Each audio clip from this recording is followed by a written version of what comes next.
ओम नमः शिवाय।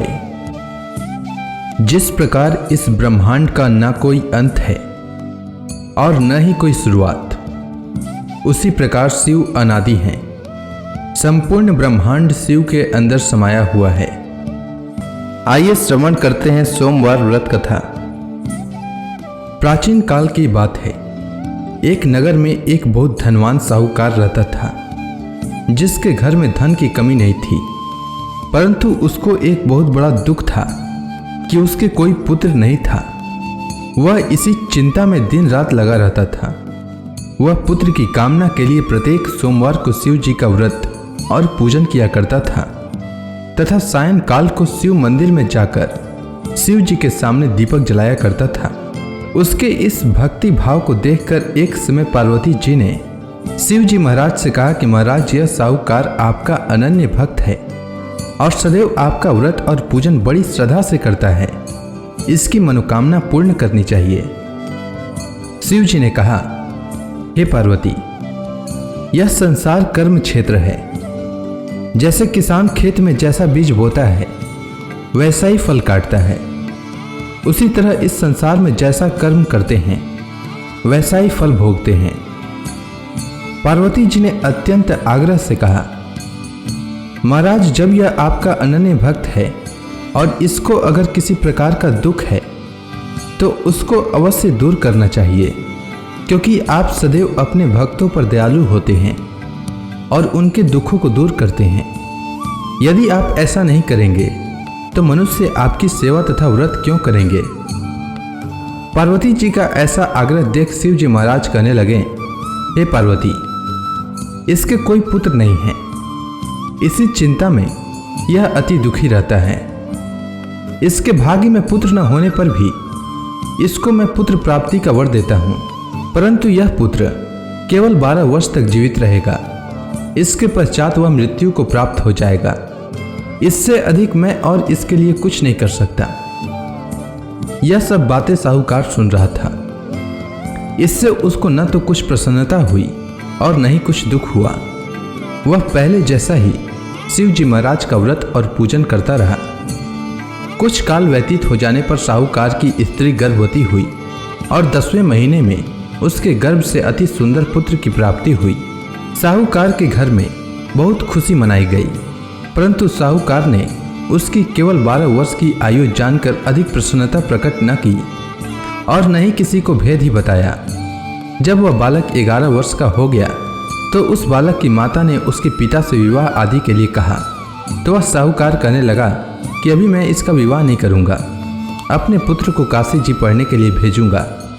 फिर साहूकार ने अपने साले अर्थात बालक के मामा को बुला करके उसको बहुत सा धन देकर कहा, तुम मेरे बालक को काशी जी पढ़ने के लिए ले जाओ और रास्ते में जिस स्थान पर भी जाओ यज्ञ तथा ब्राह्मणों को भोजन कराते जाओ। वह दोनों मामा भांजे यज्ञ करते और ब्राह्मणों को भोजन कराते जा रहे थे। रास्ते में उनको एक शहर पड़ा। उस शहर में राजा की कन्या का विवाह हो रहा था। दूसरे राजा का लड़का जो विवाह कराने के लिए बारात लेकर आया था, वह एक आंख से काना था। उसके माता पिता को इस बात को लेकर बड़ी चिंता थी कि कहीं वर को देखकर कन्या के माता पिता विवाह में किसी प्रकार की अड़चन पैदा न कर दें। इस कारण जब उसने अति सुंदर सेठ के लड़के को देखा तो मन में विचार किया कि क्यों न दरवाजे के समय इस लड़के से वर का काम चलाया जाए। ऐसा विचार कर वर के पिता ने उस लड़के और मामा से बात की तो वे राजी हो गए। फिर उस लड़के को वर के कपड़े पहनाकर तथा घोड़ी पर चढ़ाकर दरवाजे पर ले गए और सब कार्य प्रसन्नता से पूर्ण हो गया। फिर वर के पिता ने सोचा कि यदि विवाह कार्य भी इसी लड़के से करा लिया जाए तो क्या बुराई है। ऐसा विचार कर लड़के और उसके मामा से कहा, यदि आप फेरों का काम और कन्यादान के काम को भी करा दें तो आपकी बड़ी कृपा होगी और मैं इसके बदले में आपको बहुत कुछ धन दूंगा। तो उन्होंने स्वीकार कर लिया और विवाह कार्य भी बहुत अच्छी तरह से संपन्न हो गया। परंतु जिस समय लड़का जाने लगा तो उसने राजकुमारी की चुंदड़ी के पल्ले पर लिख दिया कि तेरा विवाह तो मेरे साथ हुआ है, परंतु जिस राजकुमार के साथ तुमको भेजेंगे वह एक आंख से काना है और मैं काशी जी पढ़ने जा रहा हूँ। लड़के के जाने के पश्चात उस राजकुमारी ने जब अपनी चुंदड़ी पर ऐसा लिखा हुआ पाया तो उसने राजकुमार के साथ जाने से मना कर दिया और कहा कि वह मेरा पति नहीं है, मेरा विवाह इसके साथ नहीं हुआ है, वह तो काशी जी पढ़ने के लिए गया है। राजकुमारी के माता पिता ने अपनी कन्या को विदा नहीं किया और बारात वापस चली गई। उधर सेठ का लड़का और उसका मामा काशी जी पहुंच गए। वहां जाकर उन्होंने यज्ञ करना और लड़के ने पढ़ना शुरू कर दिया। जब लड़के की आयु 12 वर्ष की हो गई तो उस दिन उन्होंने यज्ञ रचा रखा था कि लड़के ने अपने मामा से कहा कि मामा जी आज मेरी तबीयत कुछ ठीक नहीं है। तब मामा ने कहा कि अंदर जाओ और सो जाओ। लड़का अंदर जाकर सो गया और थोड़ी देर में उसके प्राण निकल गए।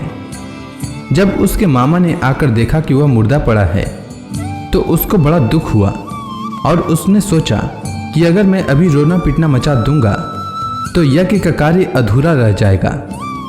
अतः उसने जल्दी से यज्ञ का कार्य समाप्त कर ब्राह्मणों के जाने के बाद रोना पीटना आरंभ किया। संयोगवश उसी समय शिव पार्वती जी उधर से जा रहे थे।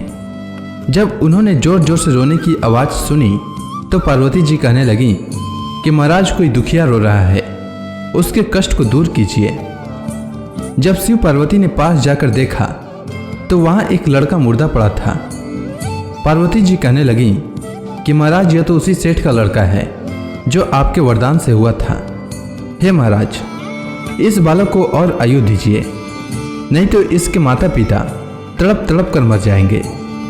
पार्वती जी के बार बार आग्रह करने पर शिव जी ने उसको जीवन वरदान दिया और शिव जी महाराज की कृपा से लड़का जीवित हो गया। शिव जी और पार्वती जी कैलाश पर्वत पर चले गए। तब वह लड़का और मामा उसी प्रकार यज्ञ करते तथा ब्राह्मणों को भोजन कराते हुए अपने घर की ओर चल पड़े। रास्ते में उसी शहर में आए जहां उसका विवाह हुआ था। वहां पर आकर उन्होंने यज्ञ आरंभ कर दिया तो उस लड़के के ससुर ने उसको पहचान लिया और अपने महल में ले जाकर उसकी बड़ी खातिर की। साथ ही बहुत से दास दासियों सहित आदरपूर्वक लड़की और जमाई को विदा किया। जब वह अपने शहर के निकट आए तो मामा ने कहा कि मैं पहले तुम्हारे घर जाकर खबर कर देता हूँ।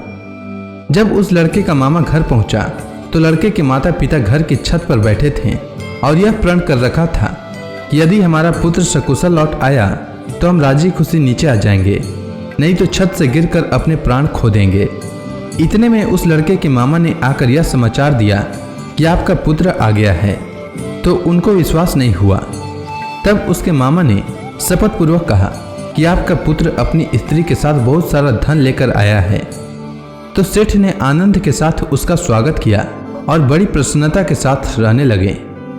इसी प्रकार से जो कोई भी सोमवार के व्रत को धारण करता है अथवा इस कथा को पढ़ता या सुनता है उसकी समस्त मनोकामनाएं पूर्ण होती है। उम्मीद है आपको सोमवार व्रत की कथा अच्छी लगी होगी। अगर आपको यह वीडियो अच्छी लगी हो तो कमेंट सेक्शन में ओम नमः शिवाय लिखना न भूलें। धन्यवाद।